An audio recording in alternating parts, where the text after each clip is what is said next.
Good morning. How is everybody? So, Serenity Butterfly for those that are new or just watching.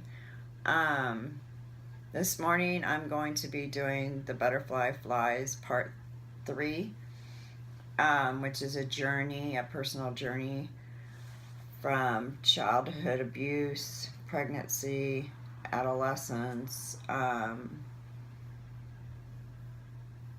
death, and incest, molestation. Just, it pretty much covers my whole journey, and I know all that sounds like, but you know what? There's a great outcome. I overcame a lot and I still am. But, so that's where I'm going to start. I wanted to share for maybe new people who come and, subscribers or people who just want to view my video. It can be kind of graphic and it can be kind of disturbing. So if you have these issues and you're not comfortable listening to them, or you think they're too graphic, anything, if it triggers something in you, I don't want to offend anybody. This is just kind of like my blogging, and it's a therapy for me.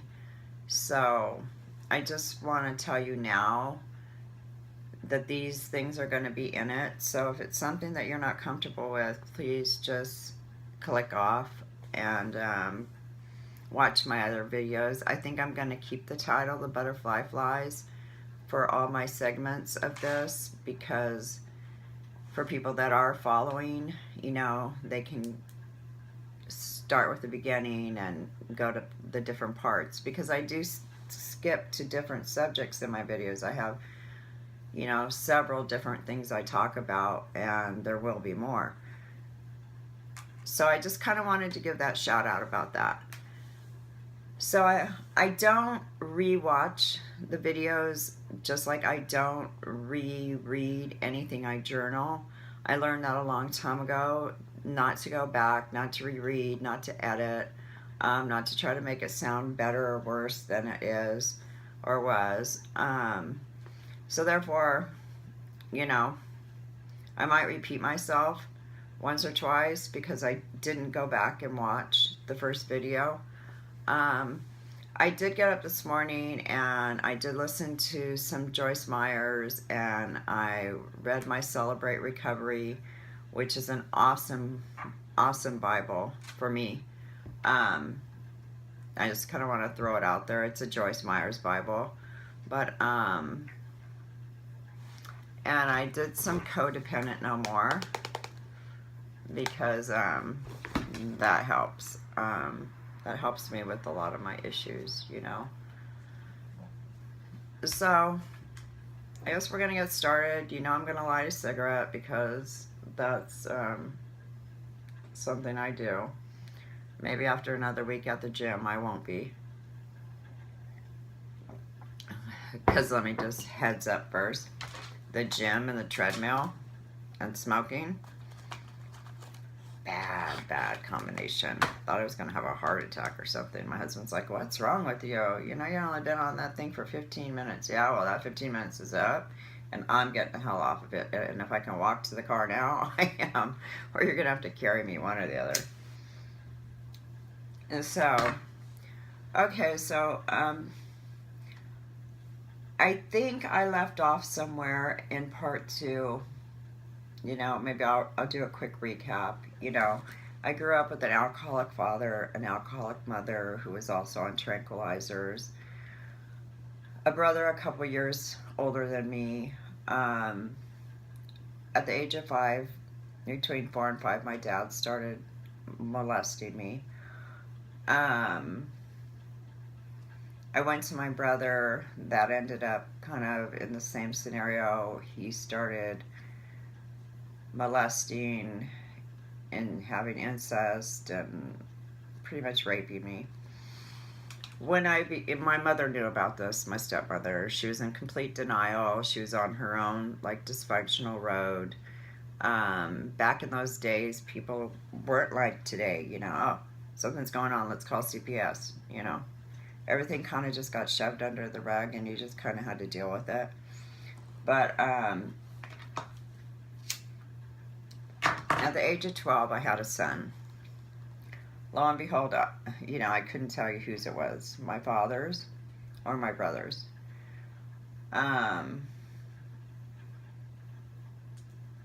Even though I didn't understand it,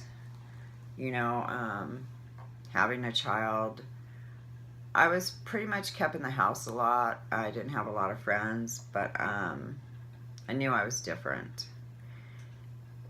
When I had my son, it's strange, my parents acted like he was theirs, like he adopted him. They had like this big, thing for him, and he lived until he was 3 months and 1 day. He had just gotten his immunization shots, and he passed away the next day. He passed away from SIDS, sudden infant death, crib death, however you'd like to say it. Today, I think that maybe was a blessing, but then on the flip side, I wish he was here. I still celebrate his birthday every year. So needless to say, he was my everything.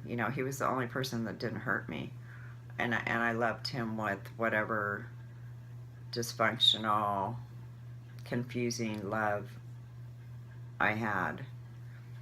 So when he passed away, I was devastated, because where is this little boy now?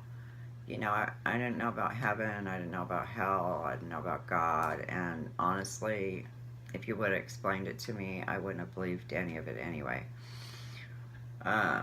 My thing was, if there's a God, why does he let these things happen? And I carried that thought in my mind for years and years and years. So, anyway, he passed away. My mom built a shrine to him, and I don't know. I can't tell you what I thought about it or how I really felt. I just know that it was just one more effed up thing that was going on in my world. So I quickly took to alcohol, because there was alcohol all over the house. I learned if I started self-medicating, that shit wasn't as bad. And if I was drunk enough, I didn't even feel you come in the room and do what you were doing, because I was passed out. I started taking my mom's Valium, her Librium, drinking her vodka straight from the bottle. I was totally out of control. Completely out of control.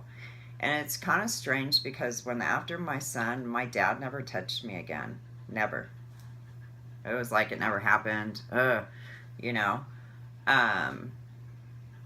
had built such an anger and such a rage while I was intoxicated that it was certifiable.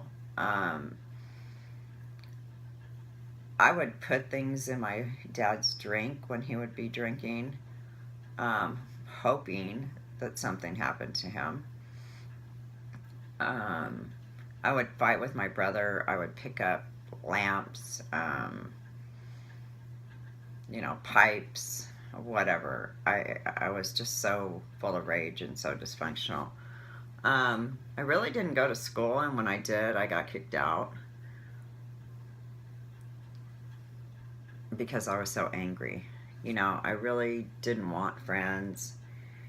And the friends I did want, they were older than me, they were partying, they were getting high, and those were the only people I wanted to hang out with.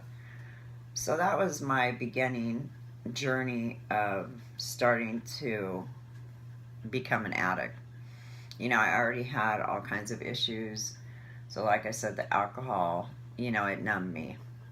I graduated really quick to smoking pot, taking acid, smoking PCP, kind of like a garbage pill.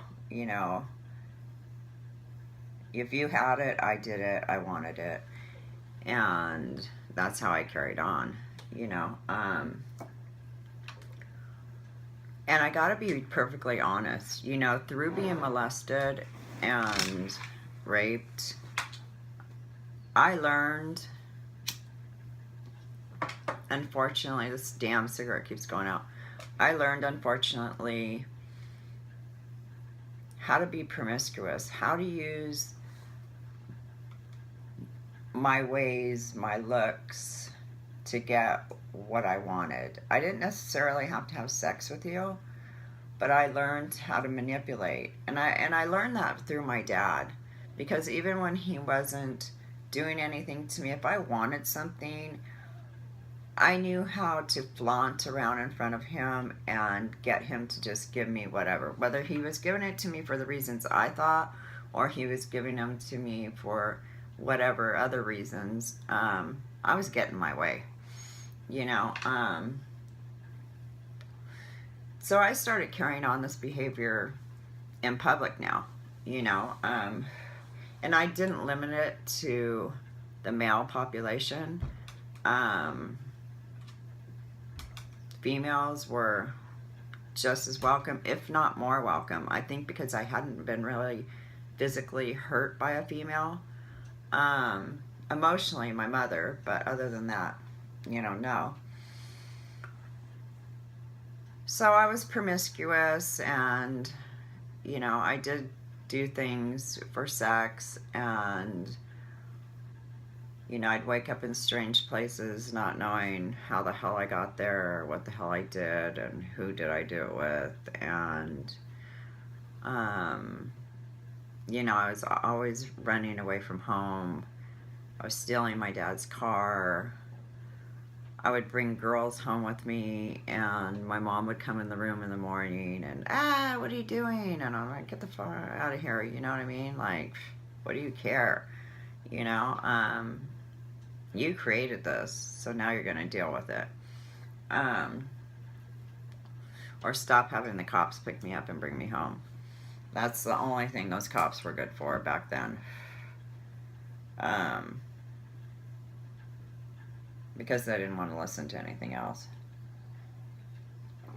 I gotta tell you, I am in no way, shape, or form racist.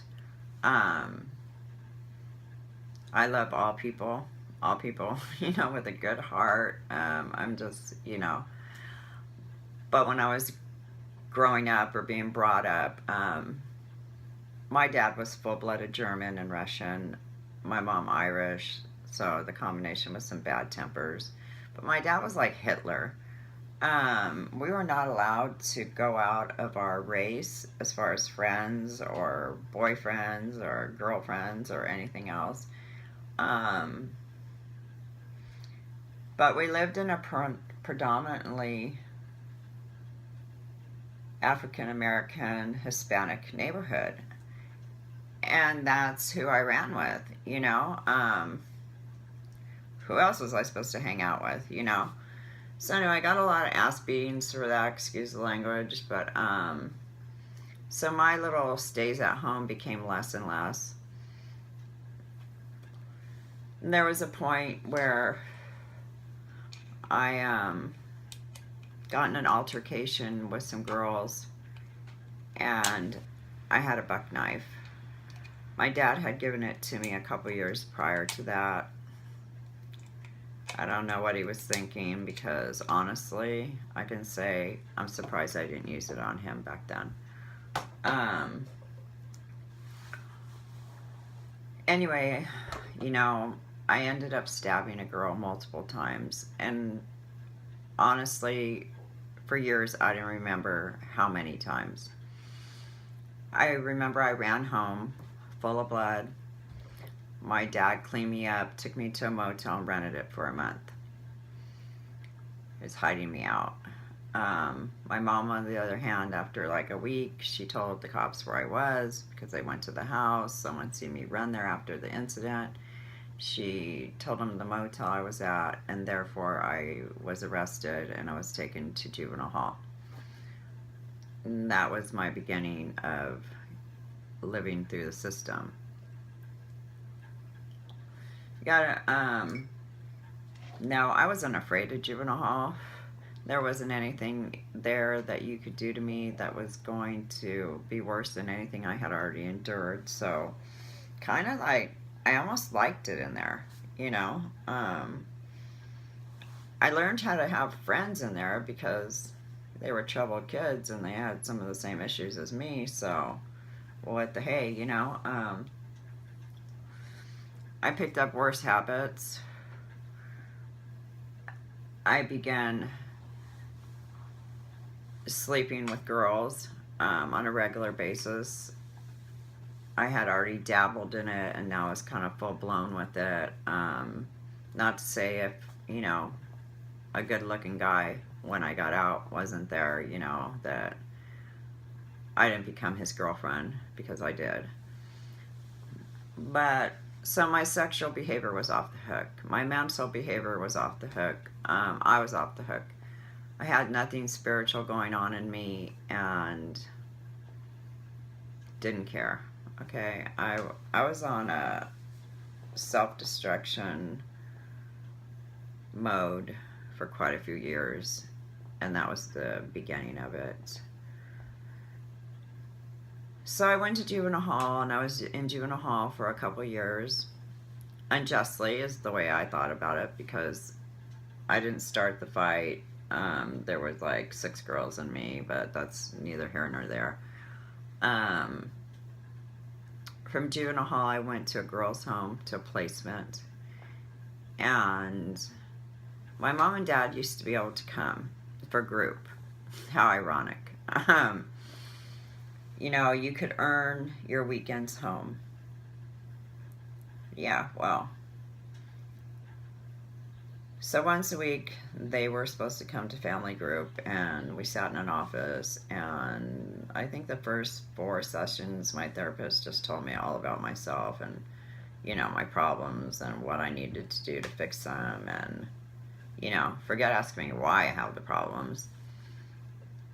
And my mom and dad both came, and they were just like, cool with the whole thing. Until one day, my therapist flipped the table on my mom. You know, like, so what do you do? You know, what's your story? Well, she got up, left the room, and never came back. Of course. So then I'm like, this bitch. I'm not going to get out on my weekends.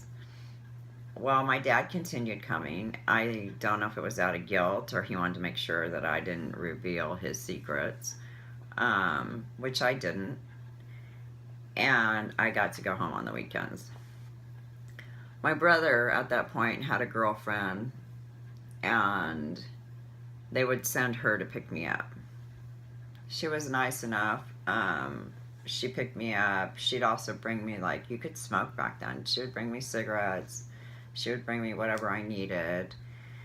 And it let everybody else off the hook with dealing with me, because by then I was a mental patient as far as everybody was concerned. My brother, he was like non-existent in my life. If I had to see him, I had nothing to say to him. And if I did, it was nothing nice, and we would physically fight and have altercations, and I would try to hurt him very badly.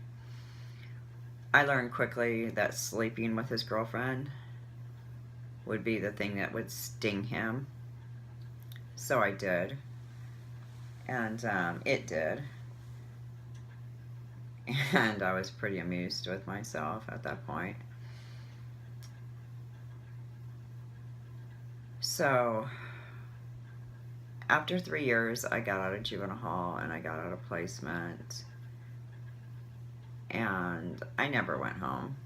You know, I hooked up with a guy that was probably 12 years older than me, that repossessed cars for a living, did cocaine, injected speed, you know. And I got on that thing with him, you know, running around, taking people's cars at night. The money was good. You know, he had a apartment, so I could stay there. And he was actually good to me. He actually took good care of me. I can't blame him for the drug use because I was already an addict at that point. He did introduce me to needles. I wasn't a big fan of them at the time, but I did dabble with it, and I was with him for a while, you know.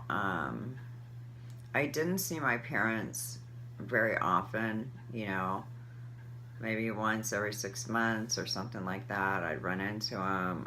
I'd see my mom in the store. She'd try to talk to me, and I'd just frickin' flip out and go my way. They finally stopped calling the cops to bring me home, and thank God, because that never worked. But